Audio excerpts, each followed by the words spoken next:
গান গাওয়াটা তার পেশা হলেও গান নিয়ে নিয়মিত এক্সপেরিমেন্ট করাটা তার অন্যতম নেশা। তাকে নাগালে পাবেন কিন্তু ধরতে পারবেন না, তিনি শিলাজিৎ। সবার সামনে সত্যি সত্যি বলছি, আমি শিলাজিৎ মজুমদার। আমার বাপের নাম অরুণ মজুমদার, বাপের নাম সত্যকিঙ্কর মজুমদার, তার বাপের নাম থামা না আমাকে। গান নিয়ে ইনস্ট্যান্ট এক্সপেরিমেন্ট করার প্রমাণ তিনি বারবার দিয়েছেন দর্শকদের, কখনো লাইভ শোতে, আবার কখনো রিয়েলিটি শো এর মঞ্চে। তারে পলাশের বন পালাবো পালাবো মন ও আরে পিন্দা হবে পলাশের বন পালাবো পালাবো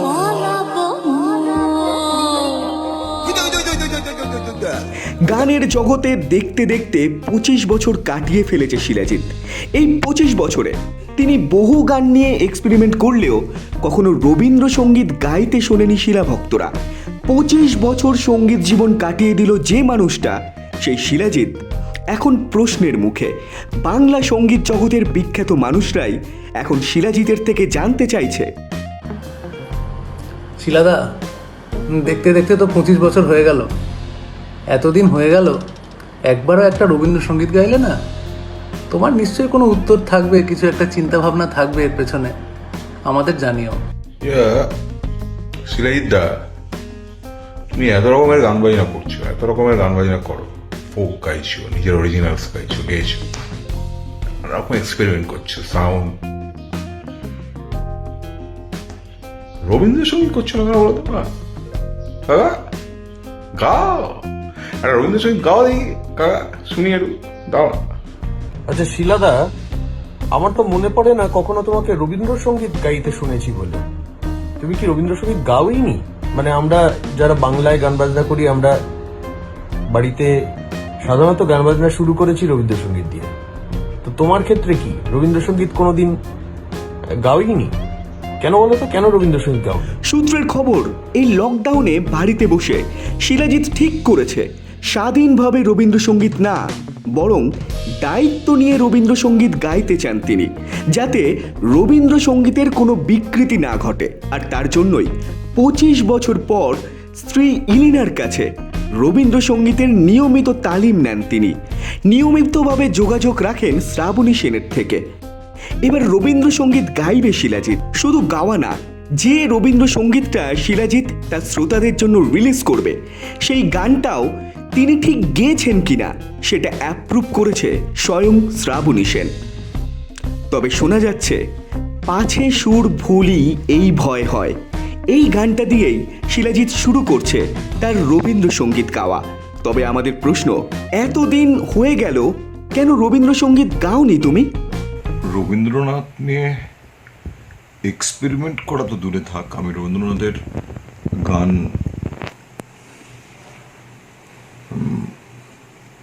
রেকর্ড করিনি সেই অর্থে। ঋতুপর্ণর ছবিতে ঋতু আমাকে প্রায় ভয় দেখিয়েছিল যে যদি আমি গানটা না গাই তাহলে ও যাকে দিয়ে গানটা গাওয়াবে তাকে দিয়ে ডাবিং করিয়ে দেবে, এবং সেই হিসেবে ও যার নাম বলেছিল, তিনি যদি আমার গানটা ডাব করতেন, মানে গানটা গাইতেন, তাহলে আমার গলায় যদি ডাব করতেন তাহলে খুব প্যাথেটিক হতো। তো শিল্পের স্বার্থে আমি তখন বাধ্য হয়ে আমি বলেছিলাম, হ্যাঁ আমি গানটা গাইবো। গানটা খুব শক্ত গান ছিল। আমার কাছে সমস্ত রবীন্দ্রসঙ্গীত শুধু নয়, আমার গানের বাইরে শিলা গান বা শিলা গীত বা শিলা সঙ্গীত যাই বলা হোক, তার বাইরে কোনো গানই আমার কাছে খুবই শক্ত লাগে। যা হয় যে 2+2 জানে তার কাছে 4 সাট করে বলে দেওয়া সব, কি 293 + 296 বললে একটুখানি খটকা হয়, ঠিক সেরকমভাবেই না জানা জিনিস খুব শক্ত লাগে, কঠিন লাগে। আর বিশেষ করে এমন একজনের কম্পোজিশন যার সম্বন্ধে কোনো কিছু বললেই রে রে করে ওঠে পশ্চিমবঙ্গের মানুষ। পশ্চিমবঙ্গের মানুষই করে বেসিক্যালি। আমি এরকম মানুষকে দেখেছি ট্রেনে যেতে যেতে, তিনি একজন সাউথ ইন্ডিয়ান ভদ্রলোকের কাছে খুব বলছেন রবীন্দ্রনাথকে ছিলেন, রবীন্দ্রনাথকে জানেন, এসব বলছেন। তো উনি হ্যাঁ হ্যাঁ আমি জানি টানি বলার পরে উনি খুব স্বাভাবিকভাবে বলেছেন, আপনি একটা রবীন্দ্রনাথের কবিতা আবৃত্তি করে শোনান না, আমার খুব ভাল লাগে। তো এই যে বিরাট বুক ফুলিয়ে রবীন্দ্রনাথ করছিল, এই বিপটা বিপ তো বসাবি বলেই বিপটা বলে দিলাম এর থেকে। এই বিপ বাঙালি আর কি, সে তখন ল্যাজে গোবরের অবস্থা, দুটো লাইনও বলতে পারছে না। হ্যাঁ, আমার মতোই তার অবস্থা, কিন্তু তার গর্বটা সাংঘাতিক। তার ওই কিছুদিন আগে এটা দেখলাম না, গর্বে বুক ফেটে যায়, মাথা উঁচু হয়ে যায়, স্পন্ডলাইটিস হয়ে যায়, এত গর্ব বাঙালি জন্য। তো তারপরে ওই সাউথ ইন্ডিয়ান ভদ্রলোক একটা কবিতা আবৃত্তি করে শুনিয়েছিলেন। তো এইরকম মানুষগুলো যারা রবীন্দ্রনাথের একটুখানি এদিক ওদিক হলে করে, তো সেই ভয়ে আরও আমি কখনো এক্সপেরিমেন্ট তো দূরের কথা, গানই গাইনি। তো যাকে এটা করার পরে তারপর ঋতুর যোগাযোগেই জয়শ্রীতির কাছে আমি গেলাম এবং অনেক বেশ কয়েকটা ক্লাস আমি করেছিলাম তাতে। আর আমার চিন্তা ছিল কি, অর্পিতা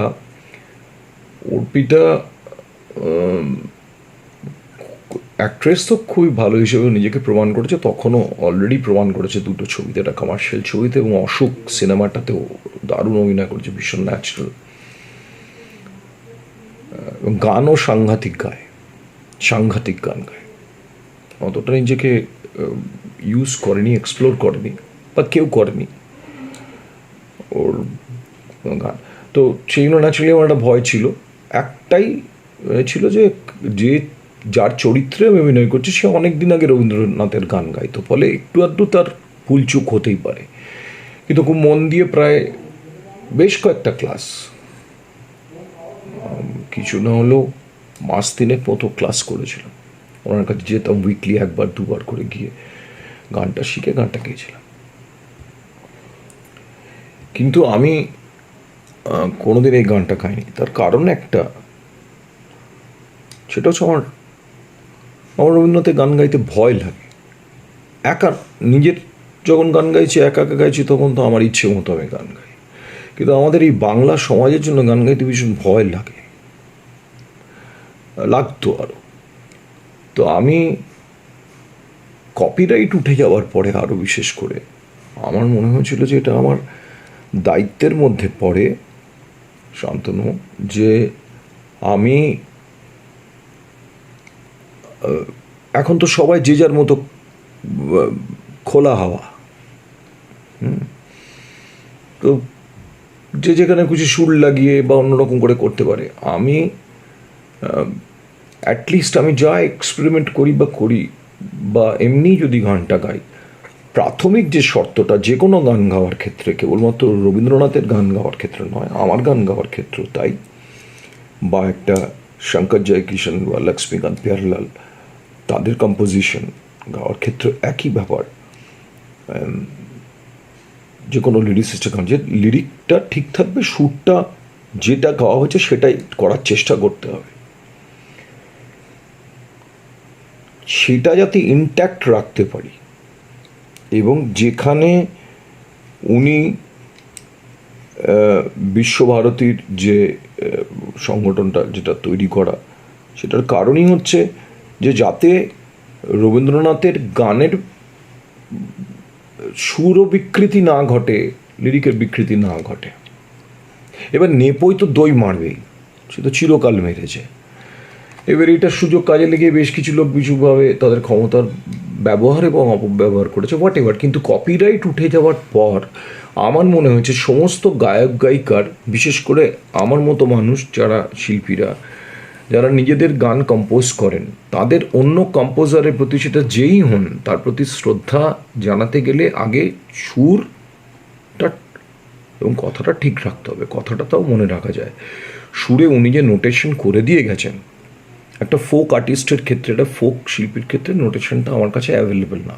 শ্রুতির মাধ্যমে আমার কাছে গান এসছে, বা আরও একজন কেউ গান গেয়েছেন তার মাধ্যমে এসছে। কিন্তু এখানে তো উনি একটা অর্গানাইজড ইনস্টিটিউশনের মাধ্যমে বিভিন্ন মানুষকে দিয়ে, তাদেরকে দিয়ে নোটেশন তার করিয়েছেন, স্বরবিতান রয়েছে। তো সেক্ষেত্রে আমি কারুর কাছে শিখে জেনে বুঝে তারপরেই রবীন্দ্রনাথের গানটা গাই। এই করোনার সময় বলে নয়, আমি অনেক আগের থেকে তার প্রস্তুতিটা নিচ্ছিলাম এবং ইলিনার কাছ থেকে আমি গানগুলোকে, যে গানগুলো ভালো লাগে গাইতে, তার কয়েকটা গানকে আমি ওর সামনে বসে শুনিয়ে আমি ঠিক গাইছি কিনা বারবার করে সেটা করে নোটেশনটা ঠিক করেছি। এবং এটাও করেছি, আমি শ্রাবণীর সাথেও কথা বলেছি, সেটা গাওয়ার পরে শ্রাবণীর কাছে পাঠিয়ে শ্রাবণী তার ইনপুটটা দেবে যে আমি গানটা নোটেশন অনুযায়ী ঠিক গেয়েছি কি না, আমি ভালো গাইছি কি খারাপ গাইছি তো জনগণের ওপরে, সেটা তো কেউ কিছু করার নেই, সেটা সাধারণ মানুষের ওপরে। কিন্তু যারা কনার্শিয়াল তারা যারা জানেন, যারা এটা নিয়ে তাদের জ্ঞান আছে, তারা ঠিক করে দেবে। তার মধ্যে একজন হচ্ছে ইলিনা, যে দীর্ঘদিন ধরে রবীন্দ্রনাথের গান চর্চা করে প্রপারলি চর্চা করেছে।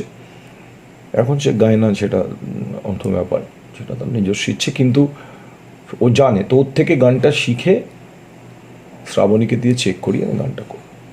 এই জন্য আমি অপেক্ষা করছিলাম, তাড়াহুড়ো করিনি। ওই যে বললাম, কপিরাইটের পর যখন চতুর্দিকে সবাই খুব ফ্রিলি খেলতে শুরু করেছে, তখন আমার মনে হচ্ছে এখন আমাদের দায়িত্ব আরও বেশি যে এই দলিলটা যেন ঠিক মতো আমরা করে যাই। আমি যদি গান গাই, আমার তো একটু আধটু নাম আছে, এবং সেই নামটার জন্য অনেক মানুষ আমার কাছ থেকে, আমার অনেক ভক্ত আছে, সেটা কেউ মানুক চাই না মানুক, আছে তো গোটা পৃথিবীতে। এবং তারা যখন আমার গানটা শুনে যদি মনে করে এটাই রবীন্দ্রসঙ্গীত, সেটা তো খুব টেরেবল হবে, তখন সরি বলে লাভ হবে না। সুতরাং I was waiting for that, এবং সেটা করে আজকে আমি কনফিডেন্ট যে আমি এটুকু ভালো খারাপের কথা পরে আমি ঠিক গানটা গাইতে পারবো। সেই নিয়ে এতদিন অপেক্ষা করছিলাম, এবং আমার গান গাওয়ার প্রায় গায়ক হিসেবে নিজেকে ভাবার এবং চেষ্টা করার বয়সটা প্রায় 30-35 বছর হয়ে গেল। আমার অ্যালবাম রিলিজ করা 25 বছর হয়ে গেল। এই আর কবে, তো ন্যাচারালি সবাই প্রশ্ন করবে যে রবীন্দ্রনাথের গান একটাও গাইলাম না, কেন গাইনি? ভয়ে গাইনি, কিন্তু এখন আমার সাহস হয়েছে, দুঃসাহস নয়, সাহস হয়েছে, কারণ আমি আত্মবিশ্বাসী যে আমাকে খারাপ গেয়েছি বলতে পারে, ভালো গেয়েছি বলতে পারে বিভিন্ন মানুষ, কিন্তু সুর ভুল করেছি সেটা বলতে পারবে না। এই জন্যই এতদিন অপেক্ষা। আচ্ছা শিলাজিৎ দা, রবীন্দ্রনাথ মানে তোমার কাছে এক্স্যাক্টলি কি? রবীন্দ্রনাথের সাথে গান্ধীজির যদি কয়েকটা মিটিং হতো, তাহলে ভারতবর্ষের চেহারা একটু বেটার হতো, এটাই আমার মনে হয় রবীন্দ্রনাথ সম্বন্ধে। যে জওহরলাল নেহরুরা, এরা যদি একটুখানি বসের সাথে বসার টাইম পেত, তাহলে এই কসবা অঞ্চলের ভেতরে, নিউ গড়িয়ার ভেতরের গলিগুলো বা সন্তোষপুর, তারপরে এই সব গোটা নর্থ কলকাতার বিভিন্ন যে গলিগুলো, ওই গলিগুলো তো সরু হতো না, অনেক সুন্দর দেখতে হতো, ঠিকঠাক লোকেরা কাজ পেত। হ্যাঁ, যে লোকটা দাঁড় করিয়ে একটা শান্তিনিকেতন, এবং সেই শান্তিনিকেতনের চাপ বাড়বে বলে একটা শ্রীনিকেতন তৈরি করে দিয়ে যেতে পারে আজ থেকে কত বছর আগে, এই মানুষটার সঙ্গে এইসব আমাদের নেতারা যাদের ছবি থাকে টাকার উপরে, তাদের একটু বসার করলে ভালো হতো।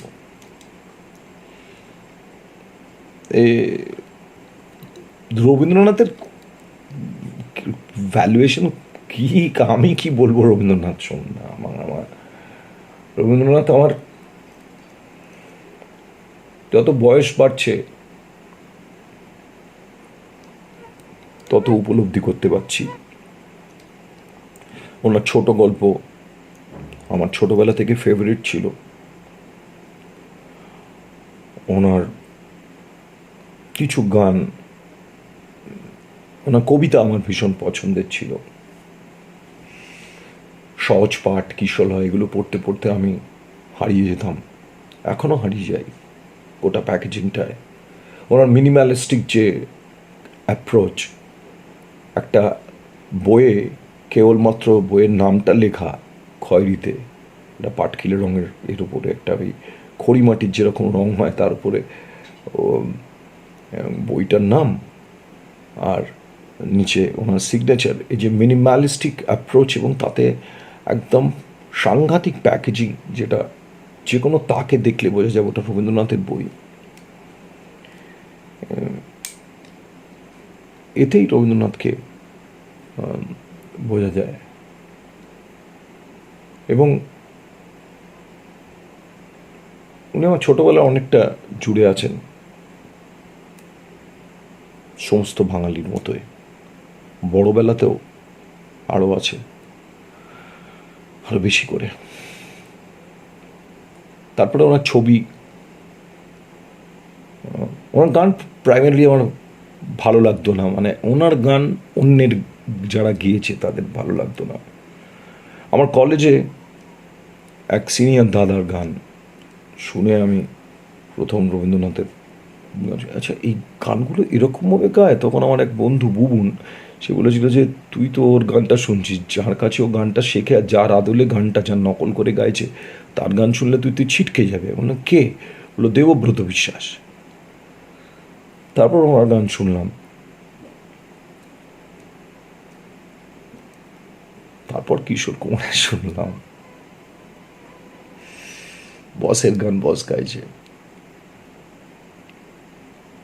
মাতালের মতো পাগলের মতো কিশোর কুমারের গান, রবীন্দ্রনাথের গান কিশোর কুমারের গান বারবার শুনেছি।